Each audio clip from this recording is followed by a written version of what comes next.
Dracula by Bram Stoker. Chapter 5. Letter from Miss Mina Murray to Miss Lucy Westenra. 9th of May. My dearest Lucy, forgive my long delay in writing, but I have been simply overwhelmed with work. The life of an assistant schoolmistress is sometimes trying. I am longing to be with you, and by the sea, where we can talk together freely and build our castles in the air. I have been working very hard lately, because I want to keep up with Jonathan's studies, and I have been practising shorthand very assiduously. When we are married I shall be able to be useful to Jonathan, and if I can stenograph well enough, I can take down what he wants to say in this way, and write it out for him on the typewriter, at which also I am practising very hard. He and I sometimes write letters in shorthand, and he is keeping a stenographic journal of his travels abroad. When I am with you I shall keep a diary in the same way. I don't mean one of those 2 pages to the week with Sundays squeezed in a corner diaries, but a sort of journal which I can write in whenever I feel inclined. I do not suppose there will be much of interest to other people, but it is not intended for them.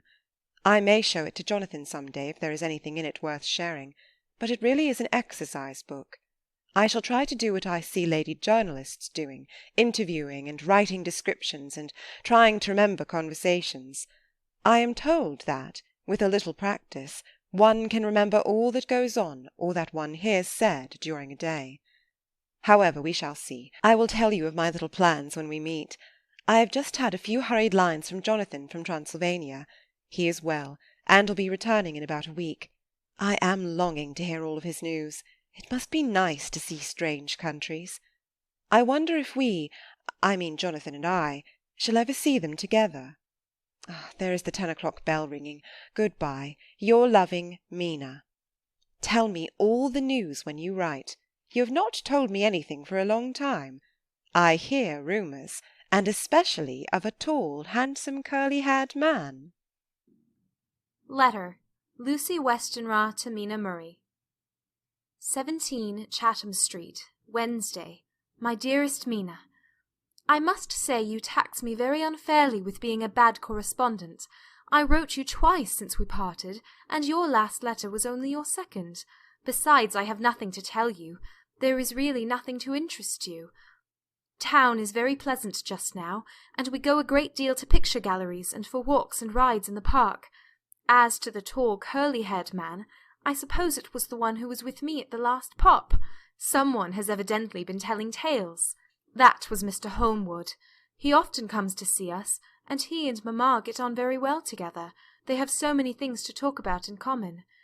We met some time ago a man that would just do for you, if you were not already engaged to Jonathan. He is an excellent parti, being handsome, well off, and of good birth. He is a doctor, and really clever. Just fancy! He is only 29, and he has an immense lunatic asylum all under his own care. Mr. Holmwood introduced him to me, and he called here to see us, and often comes now. I think he is one of the most resolute men I ever saw, and yet the most calm. He seems absolutely imperturbable. I can fancy what a wonderful power he must have over his patients. He has a curious habit of looking one straight in the face, as if trying to read one's thoughts. He tries this on very much with me, but I flatter myself he has got a tough nut to crack. I know that from my glass. Do you ever try to read your own face? I do, and I can tell you it is not a bad study, and gives you more trouble than you can well fancy if you have never tried it. He says that I afford him a curious psychological study, and I humbly think I do. I do not, as you know, take sufficient interest in dress to be able to describe the new fashions. Dress is a bore. That is slang again, but never mind. Arthur says that every day. There, it is all out, Mina.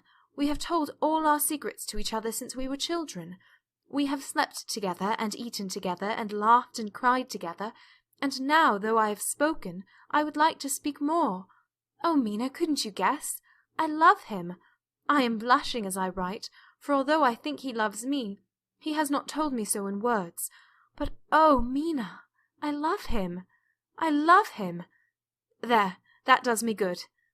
I wish I were with you, dear, sitting by the fire undressing as we used to sit, and I would try to tell you what I feel. I do not know how I am writing this even to you. I am afraid to stop or I should tear up the letter, and I don't want to stop, for I do so want to tell you all. Let me hear from you at once, and tell me all that you think about it. Mina, pray for my happiness. Lucy. P.S. I need not tell you this is a secret. Good night again. L. Letter. Lucy Westenra to Mina Murray. May 24th. My dearest Mina, thanks and thanks and thanks again for your sweet letter. It was so nice to be able to tell you and to have your sympathy. My dear, it never rains but it pours. How true the old proverbs are. Here am I, who shall be 20 in September, and yet I never had a proposal till today, not a real proposal, and today I had 3. Just fancy! 3 proposals in one day. Isn't it awful? I feel sorry, really and truly sorry for 2 of the poor fellows. Oh, Mina, I am so happy that I don't know what to do with myself. And 3 proposals. But for goodness' sake, don't tell any of the girls, or they would be getting all sorts of extravagant ideas, and imagining themselves injured and slighted if in their very first day at home they did not get 6 at least. Some girls are so vain. You and I, Mina dear, who are engaged and are going to settle down soon soberly into old married women, can despise vanity. Well, I must tell you about the 3, but you must keep it a secret, dear, from everyone except, of course, Jonathan. You will tell him, because I would, if I were in your place, certainly tell Arthur. A woman ought to tell her husband everything. Don't you think so, dear? And I must be fair. Men like women, certainly their wives, to be quite as fair as they are. And women, I am afraid, are not always quite as fair as they should be. Well, my dear, number 1 came just before lunch. I told you of him, Dr. John Seward, the lunatic asylum man, with the strong jaw and the good forehead. He was very cool outwardly, but was nervous all the same.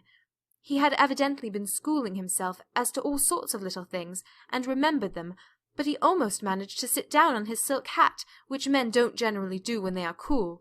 And then when he wanted to appear at ease, he kept playing with a lancet in a way that made me nearly scream.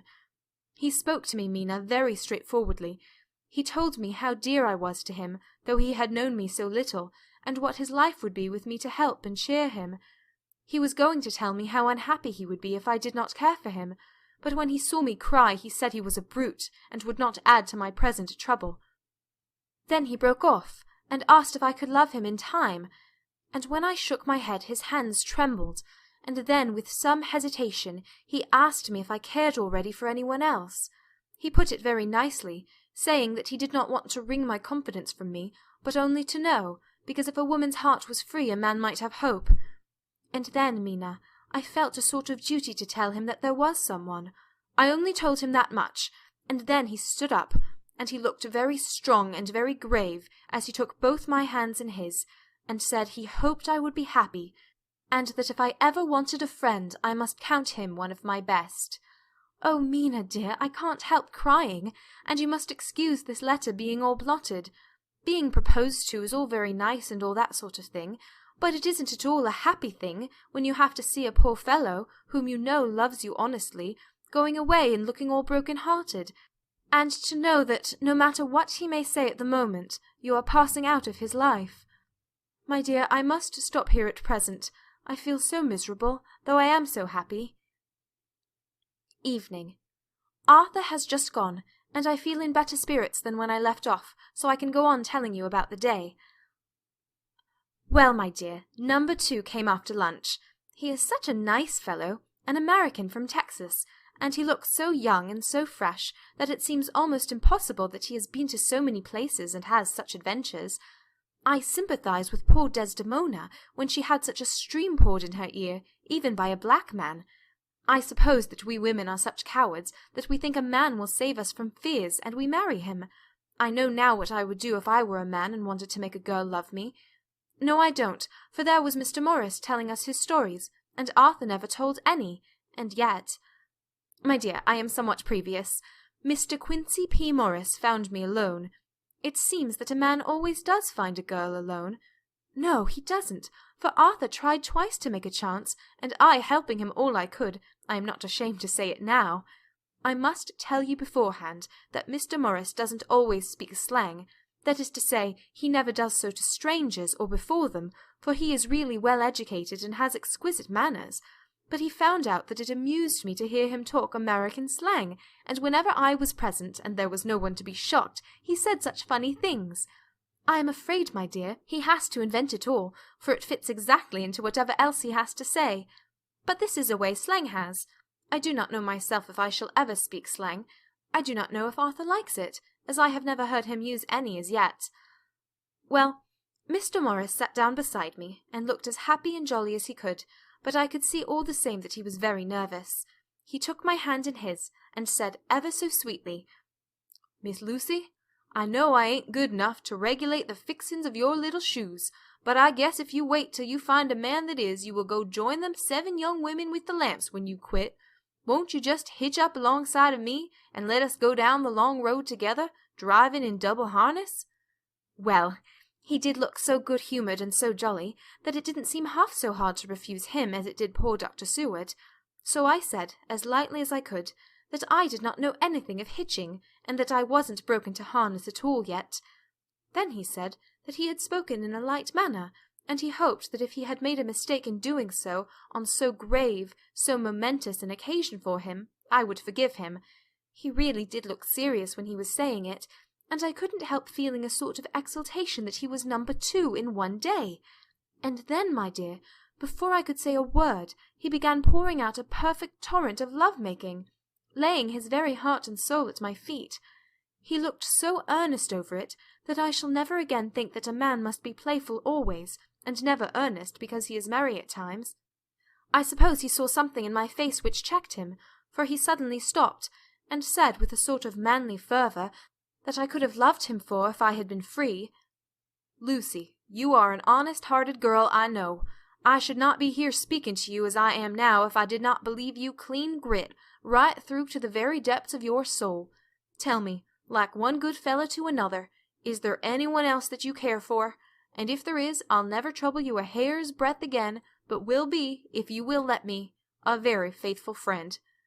My dear Mina, why are men so noble when we women are so little worthy of them? Here was I almost making fun of this great-hearted, true gentleman. I burst into tears, I am afraid, my dear. You will think this a very sloppy letter in more ways than one, and I really felt very badly. Why can't they let a girl marry 3 men, or as many as want her, and save all this trouble? But this is heresy, and I must not say it. I am glad to say that though I was crying, I was able to look into Mr. Morris's brave eyes, and I told him out straight, "Yes, there is someone I love, though he has not told me yet that he even loves me." I was right to speak to him so frankly, for quite a light came into his face, and he put out both his hands and took mine, I think I put them into his, and said in a hearty way, "That's my brave girl. It's better worth being late for a chance of winning you than being in time for any other girl in the world. Don't cry, my dear. If it's for me, I'm a hard nut to crack, and I take it standing up.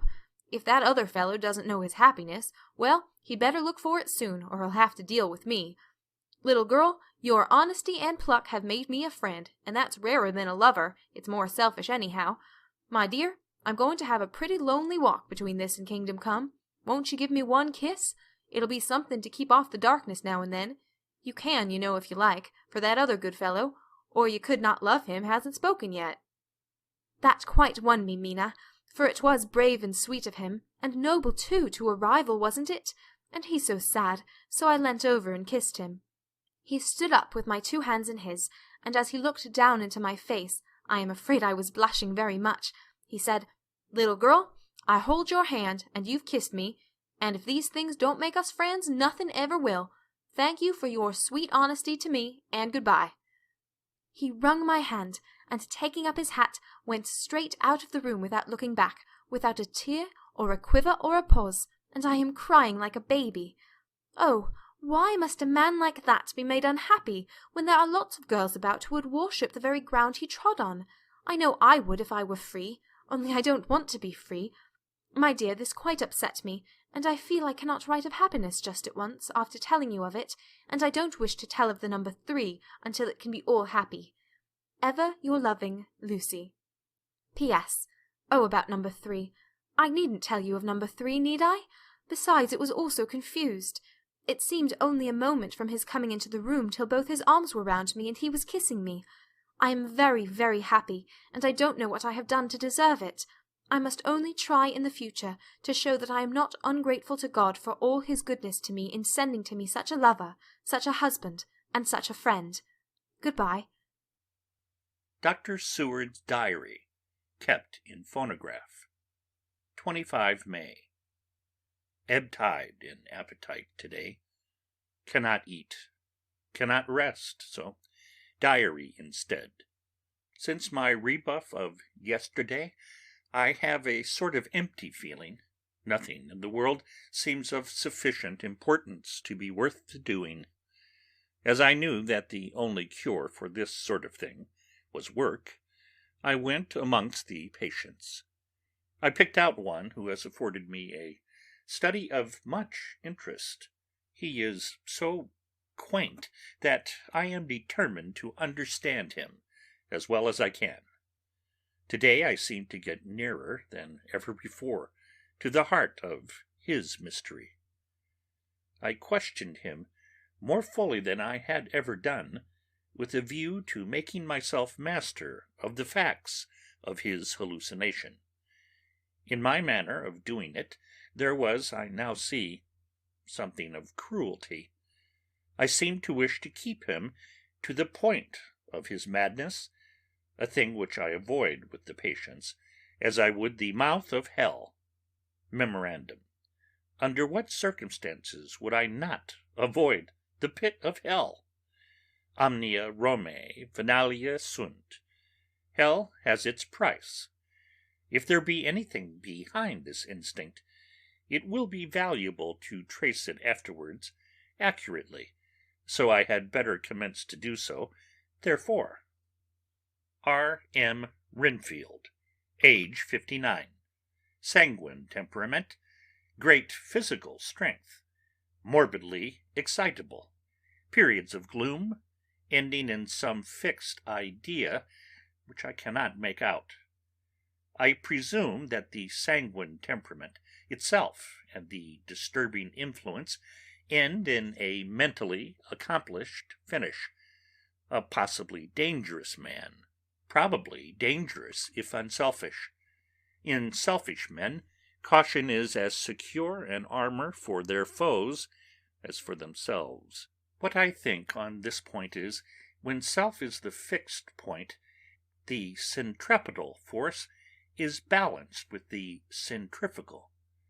When duty, a cause, etc., is the fixed point, the latter force is paramount, and only accident, or a series of accidents, can balance it.